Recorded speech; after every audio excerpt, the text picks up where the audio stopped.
People see you living abroad and think, wow, you've made it, but they don't see the fear, they don't see the endless paperwork, they don't see the nights you wonder if you did the thing right. Hi, my name is Tim, and this is what being an immigrant actually feels like. I've been living in France for 4 years now, but my story didn't start here.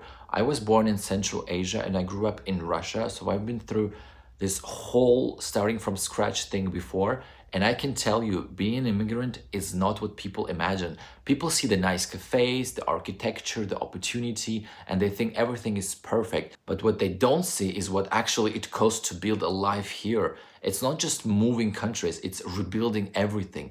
Your habits, your mindset, your confidence. It's learning how to express yourself in a new language, how to find your place in a world that doesn't know your story. And most of the time, you do it alone. There are no shortcuts, no safety nets, no one to call when the things fall apart. I didn't grow up rich. My parents never paid for my studies, my rent, or my tickets. When I was 18, I left home. I got a scholarship in Russia for my bachelor's degree. Another one brought me here to France.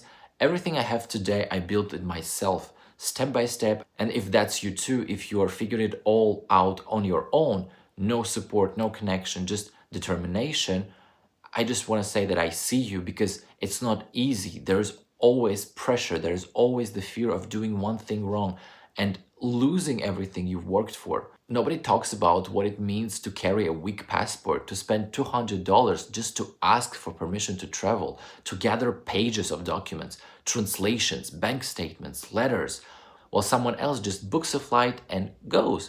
When I was waiting for my French visa, it almost took 3 months. 3 months of waiting, refreshing my inbox, hoping for an update. The embassy even called me to ask about my parents, what they do, how much they earn, as if that decided whether I deserved the chance. And I remember thinking, I'm in my 20s. I've been working since I was 17. Why am I still being treated like I need someone's approval to live my life? Meanwhile, one of my friends was complaining about how annoying it was to download an app for a $10 visa for the UK. He got it in 2 minutes.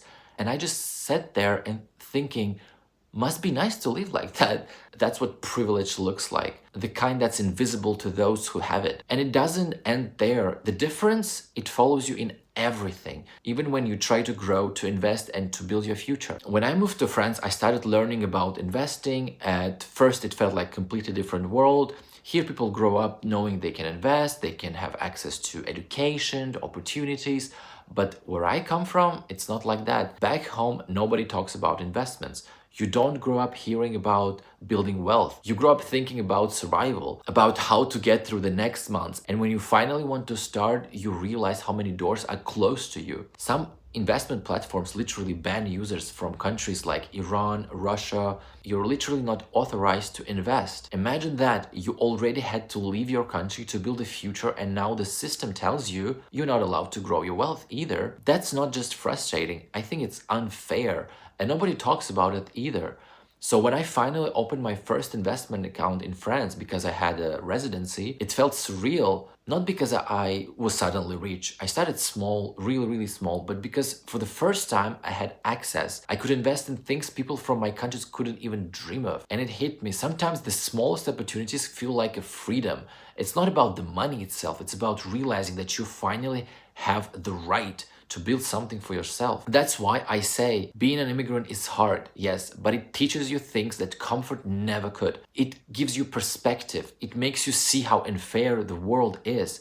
And the awareness makes you stronger, sharper, more grateful, because when you've seen how hard it is to get something, you never take it for granted again. You don't wait for things to come to you. You make them happen. You're not just surviving, you are building, and that's the difference. People who were born here will never fully understand that kind of strength. They don't know what it's like to prove your worth on paper, to wait months for decisions that could change your life, to question your place in every room you enter. And yet here you are, you're still growing, you're still learning, still making it work. That's power, because you've already done the hardest part. You left, you started, and you didn't quit. So don't think you're behind. You're not too slow, you're not too late. You're building something real, something most people will never have to build. You've proven you can adapt. You've proven you can survive. Now it's time to believe you can also thrive. If you're out there far from home trying to figure things out, know this. You are doing better than you think. You didn't come this far just to come this far. You came here to grow, to build, to become the version of yourself that your younger self would be proud of. And you're not alone. There are people like you, like me, doing this every single day, quietly and bravely. So if you want, you can share your story in the comments, where you're from, what you've overcome, because even if we are far away from home, we're not alone. Thank you so much for watching.